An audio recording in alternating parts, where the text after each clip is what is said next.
चलिए इस वीडियो में बात करते हैं CSS फॉर्म्स की।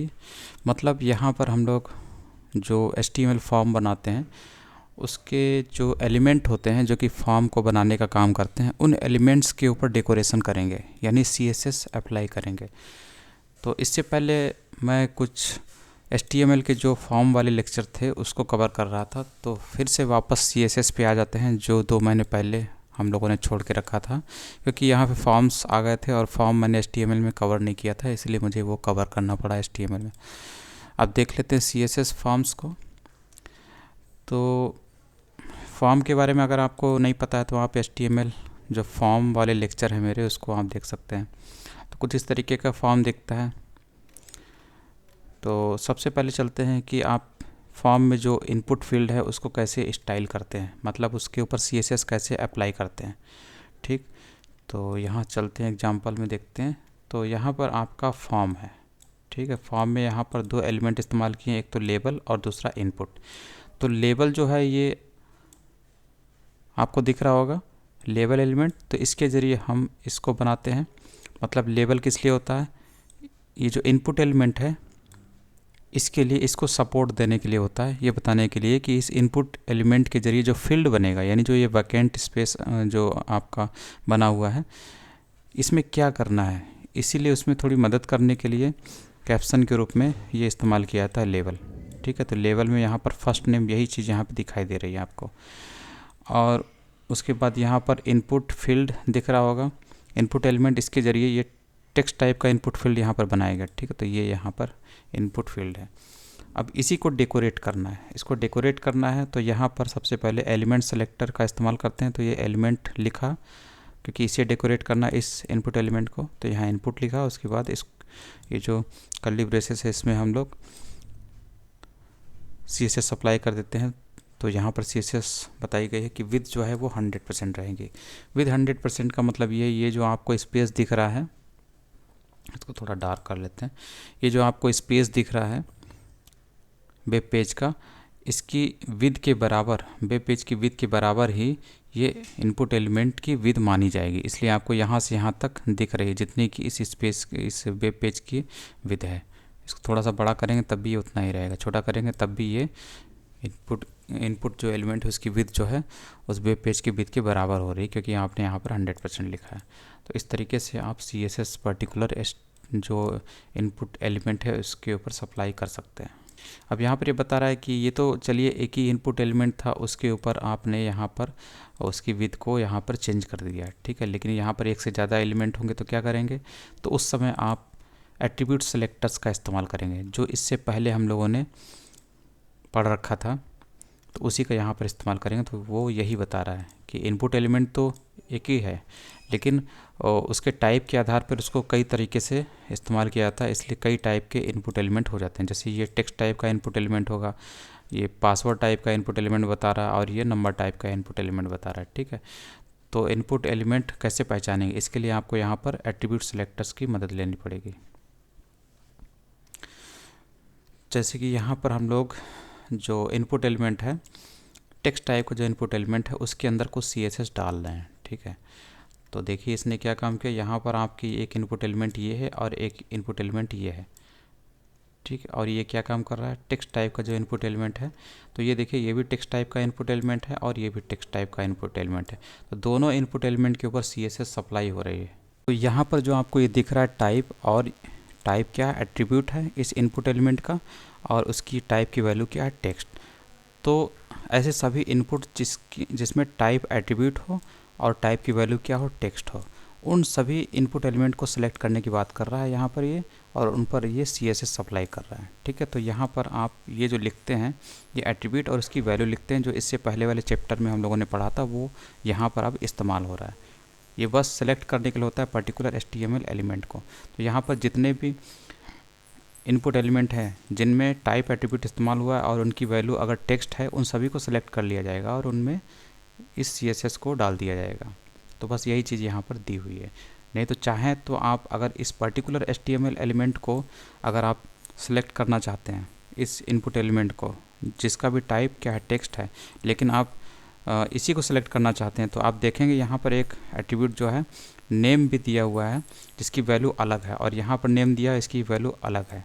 तो इस एट्रीब्यूट और इसकी वैल्यू को आप इस्तेमाल करके इस पर्टिकुलर HTML एलिमेंट को सिलेक्ट करके इसके ऊपर CSS अप्लाई कर सकते हैं।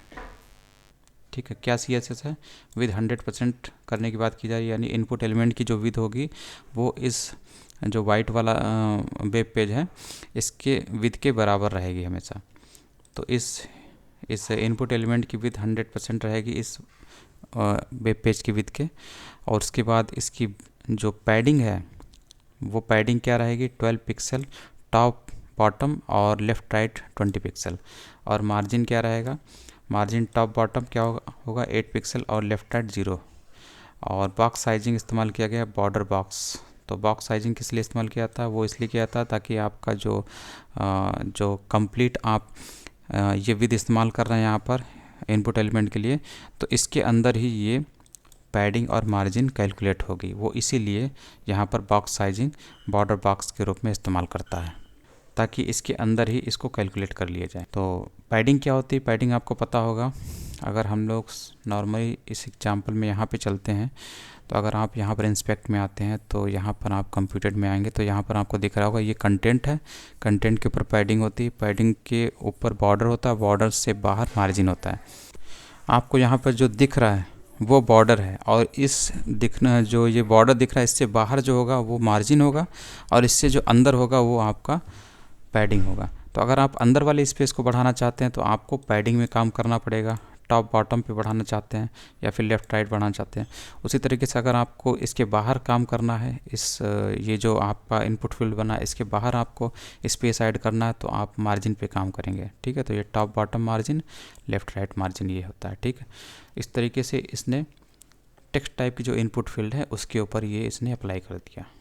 ठीक है, और वहीं पे अगर आप इस पर्टिकुलर HTML एलिमेंट को मान लीजिए इस पर्टिकुलर HTML एलिमेंट को इनपुट एलिमेंट को यानी नीचे वाले इनपुट फील्ड को ही केवल CSS अप्लाई करना चाहते हैं तो यहाँ पर आप एट्रीब्यूट सेलेक्टर का इस्तेमाल कर सकते हैं।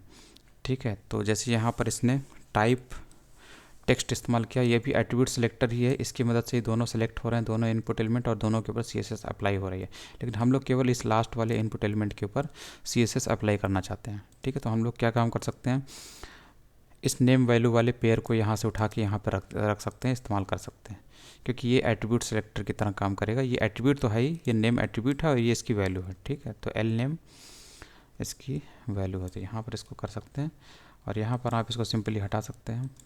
ठीक है, अब क्या होगा, ये लास्ट वाला एलिमेंट है इसी के ऊपर आपको CSS अप्लाई होते हुए दिखेगी, ये ऊपर वाले पे अप्लाई होते हुए नहीं दिखेगी। ठीक है, इसको रन कराते हैं तो देखिए जो नीचे वाला था वही उसी की साइज़ बढ़ गई है। ठीक, उसी की साइज़ बढ़ गई लास्ट वाले की, क्योंकि हम लोगों ने एट्रीब्यूट सेलेक्टर ये नेम और एल नेम के आधार पर केवल इसी को सिलेक्ट किया है। इसके बाद है बॉर्डर्ड इनपुट। जो आपका इनपुट फील्ड बनता है उसके चारों तरफ आप बॉर्डर भी डेकोरेट कर सकते हैं। जैसे कि यहाँ पर 2 इनपुट फील्ड हैं और दोनों के ऊपर CSS अप्लाई की गई है।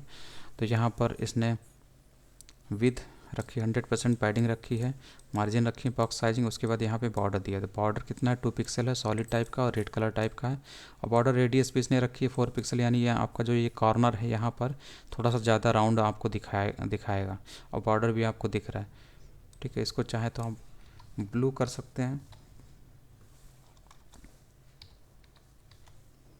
तो ये बॉर्डर आपके ब्लू कलर के हो गए और 2 पिक्सल से ज़्यादा आप पिक्सल कर सकते हैं, 4 कर सकते हैं, थोड़ा सा ये मोटा हो जाएगा।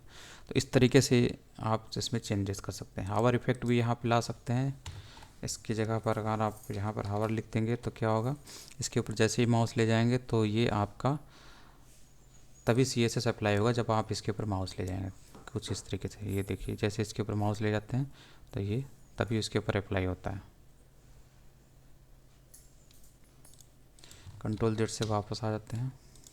इसके बाद ये बता रहा है कि चारों तरफ बॉर्डर लगाने की बजाय आप केवल एक साइड में बॉर्डर लगाना चाहते हैं, जैसे बॉटम पे लगाना चाहते हैं तो आप ये भी कर सकते हैं। इसके लिए आपको बॉर्डर बॉटम जो प्रॉपर्टी होती है CSS प्रॉपर्टी वो इस्तेमाल करनी होती है। तो ये तो आपने पहले ही पढ़ा होगा। तो देखिए जैसे ये इनपुट एलिमेंट है, दोनों इनपुट एलिमेंट के नीचे बॉर्डर लग गए हैं और 3 साइड के बॉर्डर इसके हट गए हैं। ठीक है, तो ये बॉर्डर बॉटम की वजह से होता है। और यहाँ पर बॉर्डर नन करना पड़ेगा तभी बॉर्डर हटेगा, फिर उसके बाद ये बॉर्डर बॉटम यहाँ से लगाएगा। नहीं तो अगर आप यहाँ पर बॉर्डर नन नहीं करेंगे तो इससे क्या होगा, दोनों बॉर्डर दिखाएगा। इसके ज़रिए जो बॉर्डर बना वो भी दिखाई देगा और इसके ज़रिए बॉर्डर दिखाई देगा, तो आपको बॉटम पे डबल लाइन बॉर्डर की दिखाई देंगी, जैसे कि आपको दिख रहा होगा यहाँ पर। इसकी बात है कलर्ड इनपुट। तो कलर्ड इनपुट का मतलब ये है कि हम लोग जो इनपुट फील्ड है उसका बैकग्राउंड कलर चेंज कर सकते हैं। कुछ इस तरीके से यहाँ पर दिया हुआ है, इसको देख लेते हैं। जैसे कि इसने क्या काम किया है, ये इनपुट दो टेक्स्ट टाइप का जो इनपुट है, इनपुट एलिमेंट है, यानी कि एक ये और दूसरा ये, इन दोनों का जो बैकग्राउंड कलर है वो ये बदल रहा है और भी CSS यहाँ पर अप्लाई कर रहा है। जैसे कि विड्थ हो गया, पैडिंग हो गया, मार्जिन हो गया, बॉक्स साइजिंग हो गया, बॉर्डर हो गया, और यहाँ पर बैकग्राउंड कलर ये बदल रहा है। ये बैकग्राउंड कलर ये ग्रीन टाइप का कलर रख रहा है। यहाँ पर हम लोग प्री डिफाइंड कलर रख लेते हैं, ग्रीन रख लेते हैं। और ये कलर जो लिखा हुआ होता है इसका मतलब टेक्स्ट का कलर होता है, तो इसको ये वाइट कर रहा है। ठीक है, यहाँ पर आप ब्लैक कर सकते हैं चाहे तो आप देखेंगे अंदर का कलर ब्लैक हो गया और ये जो है एकदम ग्रीन जो फील्ड है वो दिख रहे हैं आपके। तो इस तरीके से आप कलर भी इनपुट फील्ड का बदल सकते हैं, इनपुट एलिमेंट का। उसके बाद है फोकस्ड इनपुट। तो फोकस्ड इनपुट में आप जो आपका इनपुट फील्ड है उसको आप फोकस कर सकते हैं। जैसे इसके ऊपर क्लिक करते हैं तो इसके ऊपर क्लिक करते हैं, ठीक है, तो ये भी फोकस हो रहा है। एक कलर बैकग्राउंड कलर के रूप में फोकस हो रहा है। इसका बैकग्राउंड कलर जो है वो फोकस कर रहा है और यहाँ पर इसका जो बॉर्डर है वो फोकस कर रहा है। इसको बोलते हैं, इस टाइप की जो चीज़ें होती हैं इनको बोलते हैं सीडो सेलेक्टर। ठीक है, तो ये सीडो सेलेक्टर भी हम लोग इस्तेमाल कर सकते हैं, जैसे हम लोग हावर इस्तेमाल करते हैं उसी टाइप का ये है। तो सबसे पहले इसको देख लेते हैं। तो यहाँ पर ये फोकस इसको कर रहा है, ठीक है, बैकग्राउंड कलर को ये फोकस कर रहा है क्योंकि आपने यहाँ पर इस इनपुट पर सीडो जो सिलेक्टर है उसका इस्तेमाल किया। तो सीडो सिलेक्टर आपने इस्तेमाल किया फोकस, तो ये जो चीज़ है फोकस हो जाएगी जब आप इसके ऊपर क्लिक करेंगे और इसका कलर क्या हो जाएगा, लाइट ब्लू। और यहाँ पर आप चाहें तो आप इसको हावर भी इस्तेमाल कर सकते हैं। तो जैसे ही आपका माउस जाएगा वैसे ही आपका ये जो कलर है, जो इनपुट फील्ड है, इनका कलर बदलेगा। ठीक है, देखिए माउस जा रहा है तो इनका कलर बदल रहा है। तो इस तरीके से ये सीडो सिलेक्टर्स आप इस्तेमाल कर सकते हैं। और दूसरा ये है, यहाँ पर ये बॉर्डर को फोकस कर रहा है। ठीक है, तो यहाँ पर बैकग्राउंड कलर कर रहा था यहाँ पर इस जगह पर, और यहाँ पर ये बॉर्डर को फोकस कर रहा है। ठीक, तो जैसे ही आप इसके ऊपर क्लिक करते हैं तो ये देखिए बॉर्डर फोकस हो गया, तो ये बॉर्डर फोकस कर रहा है। तो जिस चीज़ को आपको फोकस में डालना है तो वो चीज़ फोकस हो जाएगी। जैसे आप यहाँ पर चाहें तो बैकग्राउंड कलर को भी डाल सकते हैं। जैसे हम लोग यहाँ से इसको कॉपी कर लें तो यहाँ पे डाल देते हैं, तो इससे क्या होगा, बॉर्डर के साथ साथ बैकग्राउंड कलर भी आपका फोकस हो जाएगा। ठीक है, जैसे क्लिक करेंगे तो ये देखिए बैकग्राउंड कलर भी आ रहा है एलिमेंट का, इनपुट एलिमेंट का, टेक्स्ट टाइप के इनपुट एलिमेंट का, और बॉर्डर भी आ रहा है। और यहाँ पर भी आप हावर का इस्तेमाल कर सकते हैं क्योंकि हावर भी क्या है, एक सीडो सिलेक्टर है। इसके बाद है कि इनपुट विथ आइकॉन और इमेज। तो आइकॉन और इमेज को भी आप ऐड कर सकते हैं अपने इनपुट फील्ड के साथ, जैसे कि यहाँ पर हम लोग करते हैं। जैसे यहाँ पर इसने बताया है कि किस तरीके से ये करता है। तो कुछ चीज़ें इसमें आपको ध्यान रखनी है कि अगर आप आइकॉन या इमेज को इनपुट फील्ड के साथ ऐड करना चाहते हैं तो कुछ दूसरी प्रॉपर्टी भी आपको इस्तेमाल करनी होती है जो इमेज या आइकॉन से जुड़ी हुई होती है, क्योंकि ऐसे ही डायरेक्टली आप इमेज को नहीं रख सकते। कुछ जो CSS प्रॉपर्टीज़ हैं उनका भी आपको इस्तेमाल करना पड़ेगा इमेज के साथ, ताकि आप इमेज को वहाँ पर कंट्रोल कर सको।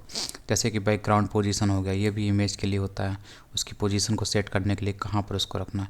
और ये बैकग्राउंड रिपीट होता है, ये बताता है कि इमेज को रिपीट करना है कि नहीं करना है।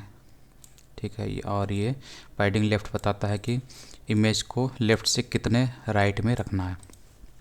तो यहाँ पर ये सब चीज़ें हैं, तो इसको देख लेते हैं।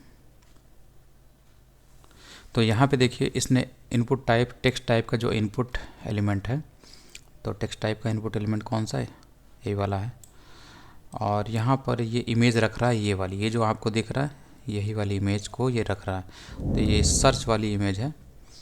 ठीक है। तो ये सर्च आइकॉन है, देखिए यहाँ पर इसने लिखा हुआ है बैकग्राउंड इमेज में, यहाँ पर वैल्यू ग्रुप में URL फंक्शन का इस्तेमाल किया और इसके अंदर जो भी इमेज है जो इसको रखना है बैकग्राउंड इमेज के रूप में, उसी आइकॉन इमेज को यहाँ पर इसने ले लिया, इसी को यहाँ पे सेट कर रहा है। और ये बता भी रहा है कि इसकी पोजीशन क्या होगी। तो यहाँ पे ये बता रहा है कि राइट में क्या पोजीशन होगी इसकी, और मतलब ये लेफ़्ट टू राइट क्या पोजीशन होगी, ये जो आइकॉन लगा है, और इसी आइकॉन का यानी इस इमेज का टॉप से बॉटम क्या पोजीशन होगी, ऊपर से नीचे की ओर।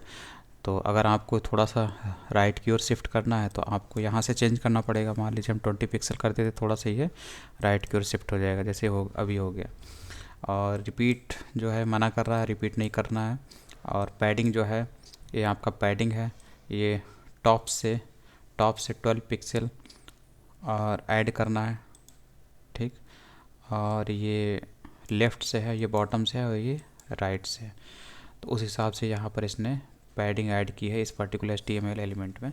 पैडिंग का मतलब है जो आपके HTML एलिमेंट के अंदर जो स्पेस आपको ऐड करना होता है उसको आप पैडिंग के रूप में ऐड करते हैं। और उसका जो बॉर्डर होता है, बॉर्डर से बाहर HTML एलिमेंट का जो बॉर्डर होता है, यानी इनपुट फील्ड का जो बॉर्डर, उससे बाहर स्पेस ऐड करना तो आपको मार्जिन इस्तेमाल करना होता है। तो इस तरीके से ही होता है, ये आपको समझ में आ गया होगा।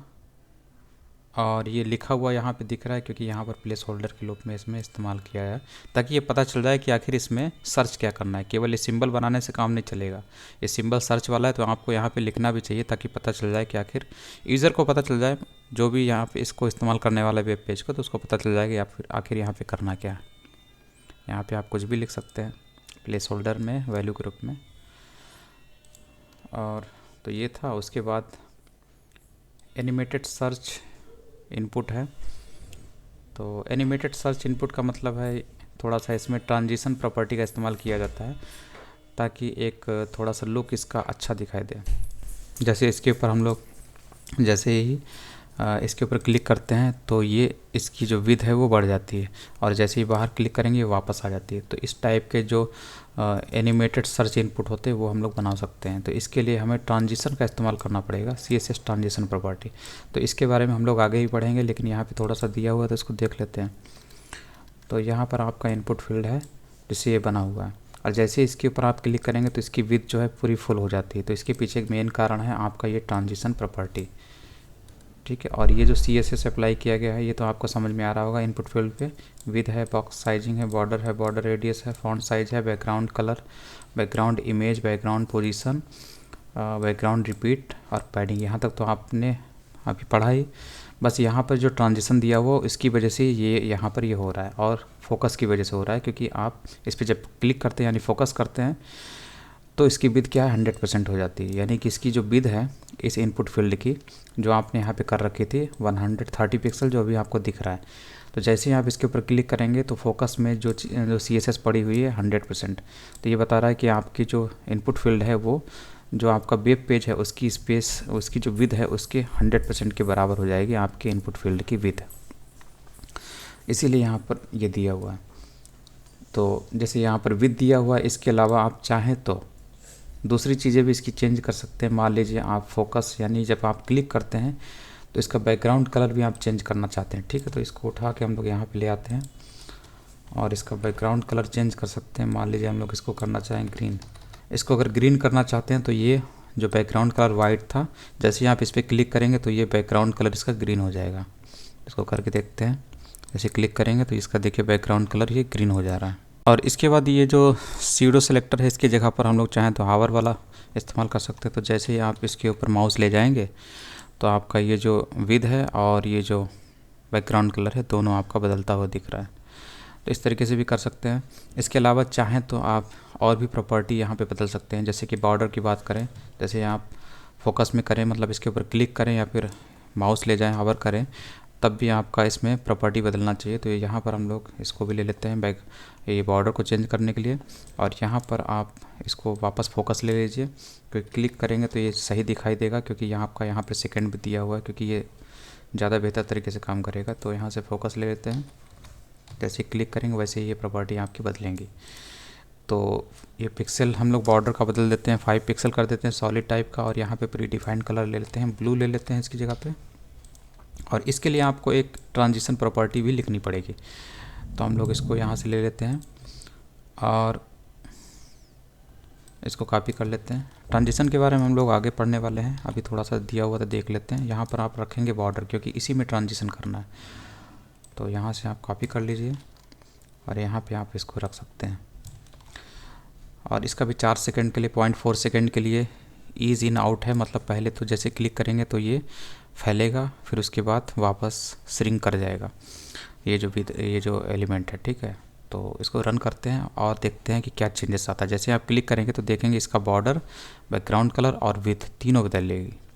तो तीनों बदल रही है, जैसे इसके ऊपर क्लिक करें बदल रही है, ठीक है। इसको थोड़ा सा ज़्यादा मोटा करते तो ज़्यादा अच्छा दिखाई देगा। ऐसे करते हैं तो ये देखिए ये चीज़ होती है। तो इस तरीके से आप ट्रांजिशन प्रॉपर्टी का इस्तेमाल करते हैं, ठीक। उसके बाद है स्टाइलिंग टेक्स्ट एरिया। जो टेक्स्ट एरिया होता है इसको भी हम लोग स्टाइल कर सकते हैं, स्टाइल दे सकते हैं। तो इसमें भी सेम उसी टाइप का हाइट विड्थ हो गया। ये जो टेक्स्ट एरिया है इसकी हाइट बता दिए, कितनी हाइट होनी चाहिए, कितनी विड्थ होनी चाहिए, पैडिंग बता दिया। जो एलिमेंट, जो टेक्स्ट एरिया एलिमेंट है उसके अंदर स्पेस को ऐड करना है, कितना ऐड करना है, कंटेंट से जस्ट बाहर ऐड करना है। तो 12 pixel, top bottom left right 20 pixel. और इसके बाद बॉर्डर है, बॉर्डर रेडियस है, बैकग्राउंड कलर है और रिसाइज नन है। तो इसमें तो कुछ करना नहीं है, क्योंकि इसमें जस्ट हाइट को बढ़ाया आपने, पैडिंग बढ़ाया और इसमें कुछ भी नहीं है। उसके बाद स्टाइलिंग सेलेक्ट मीनूस। तो जो आप मीनू सेलेक्ट करते हैं उसको भी आप स्टाइल दे सकते हैं। तो इसके लिए आप सेलेक्ट एलिमेंट का इस्तेमाल करें, एलिमेंट सेलेक्टर का इस्तेमाल करते हैं, क्योंकि आपको सेलेक्ट वाले एलिमेंट के ऊपर जहाँ पे मेनू बना होता है, जिससे बनता है, वहाँ पर आप चेंजेस कर सकते हैं। तो यहाँ पर इस तरीके से आप बना सकते हैं। तो ये कुछ इस टाइप का, इसने विड्थ का है 100%। तो ये जो सिलेक्ट में आपका जितने भी एलिमेंट होते हैं सिलेक्ट के अंदर, इन सब पर अप्लाई होता है। तो ये देखिए इसकी विड्थ भी बढ़ गई, विद 100% कर दी, यानी कि size of this web page इसकी विड्थ के बराबर ही इस सेलेक्ट एलिमेंट की विड्थ मानी जाएगी। Padding 16 pixel 20 pixel, top bottom ये लेफ़्ट राइट। बॉर्डर नन कर दिया गया, इसलिए बॉर्डर कुछ दिख नहीं रहा है। बॉर्डर रेडियस 4 पिक्सल, इसे किनारे कॉर्नर पे आपको थोड़ा थोड़ा राउंडनेस आ रही है, राउंड दिख रही है। बैकग्राउंड कलर थोड़ा सा हल्का, ये इस टाइप का कलर रखा गया है, ये यहाँ से आप दे सकते हैं। तो ये होता है, और यहाँ से ये आपको दिख रहा होगा,